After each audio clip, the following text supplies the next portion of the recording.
So, who do you like better, Luke Skywalker or Ray Palpatine? Who in the hell is Ray Palpatine? Oh, God.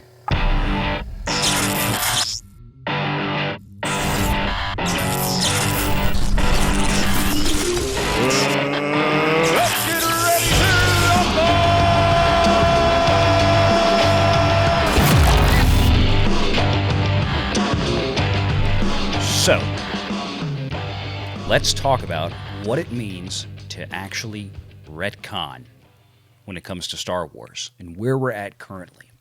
The previous video I had released a couple hours ago was kind of a part one and a segue into this, where we talked about the recent sales, abysmal sales of the High Republic. It's going nowhere. The Amazon numbers don't lie. The New York Times can BS it all they want. Kathleen Kennedy and Lucasfilm can buy their way into the top of that list all they want, but the reality is it's a failure as of this point. And it doesn't look like it's going to get any better. And all of the Twitter kerfuffle they can try and stir up to try and draw attention to this, with some of their writers saying some terrible things over the past few years and all this, I don't care. It's not going to matter. It's not going to bring the sales. And if that wasn't enough, combined with the Disney Investor Day that had basically said, we're abandoning all of the Kennedyverse. There is nothing coming forward from the sequel trilogies in terms of Disney Plus shows. And then now, Hasbro, one of the largest toy makers in the world, has released a slate of new Black Edition Star Wars toys, and among them is nothing, not a damn thing, from the Kennedyverse. Not a damn thing from the sequel trilogies. There are no new Black Editions for Rey or Kylo or Poe or Finn or anybody. And that should tell you everything. I'm going to stop for a second and just say I feel bad for the actors that were involved in those films. They are not to blame. It is not Daisy Ridley's fault or John Boyega's fault or Oscar Isaac's fault, or Adam Driver's fault that those movies did not work for Lucasfilm and, by extension, Disney. It is not their fault. They are handed a script, and they are given direction, and it is their job to follow it. That's it. I hold no personal grudges against those folks. I think they're fine people. Kelly Marie Tran, another one. She was just handed a bad character that was laced with bad writing, as all the rest of them were, and it was a mess, and there was no direction and no plan, and that was entirely Kennedy's fault. I think we all know this. So let's move on to some current reality and where we're going. There's a lot of discussion on YouTube in various channels that I have a tremendous amount of love and respect for, and I think all of them are right on certain points. But I think the heart of the matter is this. What does a retcon look like? Now, on one end of the spectrum, if we're expecting Bob Iger or Bob Chapek or Kathleen Kennedy to walk out onto a Disney quarterly investment report, or get out on the stage at the next Disney Star Wars Day or whatever and say, hey, we're real sorry that the sequel trilogy sucked, and we're going to remake them. A grand mea culpa like that in public is not ever going to happen. That is not how Disney works. When Disney knows something is not working and they're not making the ROI, the return on investment they're looking for, it's a very quiet, behind-the-scenes conversation. Things are changed subtly, and things are changed slowly over time. It's a slow roll. Look at what's happening in Galaxy's Edge right now. People were not buying the merchandise from the sequel trilogy. People didn't care about the locales that they built in the Galaxy's Edge. What is Disney doing now, according to some pretty good rumors, it seems like? And it seems like it's already happening. They're changing the park. They're reskinning it. They're going to bring back, eventually, you're going to have Tatooine and maybe Endor, Hoth, places like that, because the worlds they've built now are not working for their clientele. And the merchandising and the toys, which is what Disney's bread and butter is, park admissions and merchandising, not happening. Not in the numbers they want. Okay? What has happened recently? Well, if you follow channels like Park Hoppin' that Drunk 3PO does, and I watched one of his park hopping shows the other day, you can go into all these stores in Galaxy's Edge and things like that, and they have been completely overhauled. They are now nothing but Mandalorian, Cara Dune, Grogu, Ahsoka Tano. They are Favreau Filoniverse. Okay, this is real. This is happening. So let's talk about what a retcon looks like when it comes to the actual timeline of Star Wars as it stands. Jon Favreau recently did an interview with the Writers Guild Association, and there's been a lot of discussion on YouTube about that. And of course, just as before, we have people that are on both ends of the spectrum in terms of how they interpreted what Favreau said. I don't want to try to interpret what he said. I just want to look at what he said.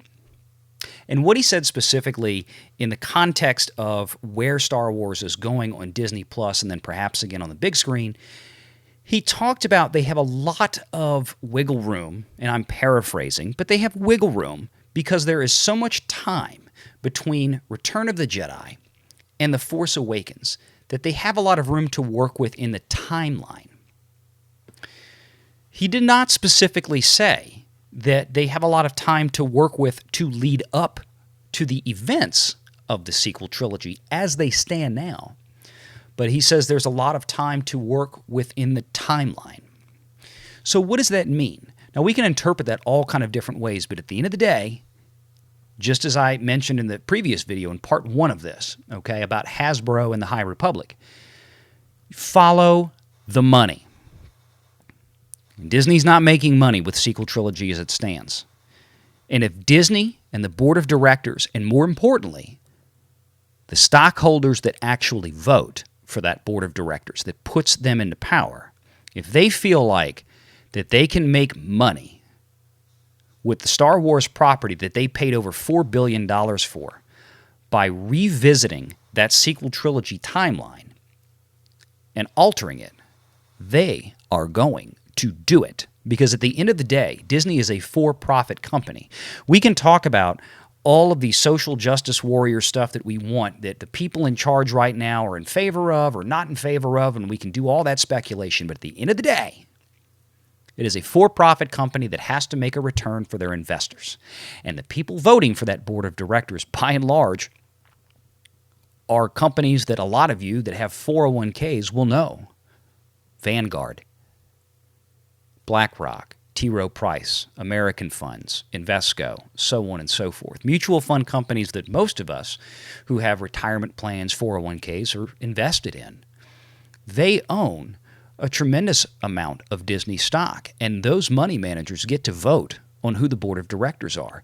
Every Disney stockholder does. But the reality is, if most people or people who hold Disney stock individually, generally speaking, when they get those voting proxies, they usually don't turn them in. But those big money managers do. And you can bet on every investment call that Disney has, those guys are on the phone. They're on the WebEx. And they have a hotline to guys like Bob Iger and Bob Chapek. Okay? And this is from somebody who, let's just say I have nearly 2 decades of professional experience in the financial realm. And I'll leave it there. So if Disney thinks they can make money by making changes going forward, it's going to happen. It is absolutely going to happen. Now, what is it going to look like? I think we've already seen signs of it, so let's talk about the actual things that have happened.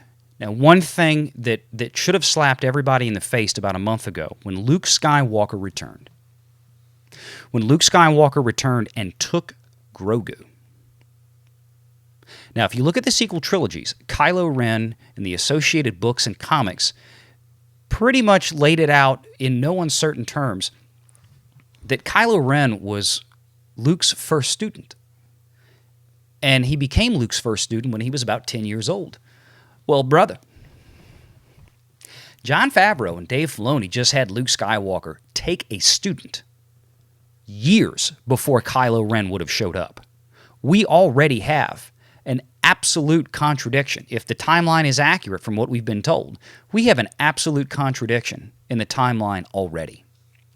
We have already set something up moving forward that is going to change. Now, when we get eventually down the road to where the sequel trilogies are in the existing Star Wars timeline, a retcon doesn't mean that Kylo and Rey and Poe and Finn necessarily get completely erased. But the story around it could change dramatically. Luke Skywalker might no longer be a pathetic, worthless sap of a man where Rian Johnson completely undoes and bastardizes his original story arc. That could change, and that probably will. That episode of The Mandalorian showed Disney and the investors a lot. And it's because of people like us here on YouTube that are getting in the fight to save this part of pop culture because we actually care. And they're starting to realize that the people like us are the ones that are going to open up our wallets, our pocketbooks, our purses, and we're going to spend the money for the stuff we love. They can make all the social justice warrior crap they want. But the people that are in favor of that, by and large, are not the fans. And they're, by and large, not the people spending the money. You don't believe me? Go back and look at the numbers for High Republic.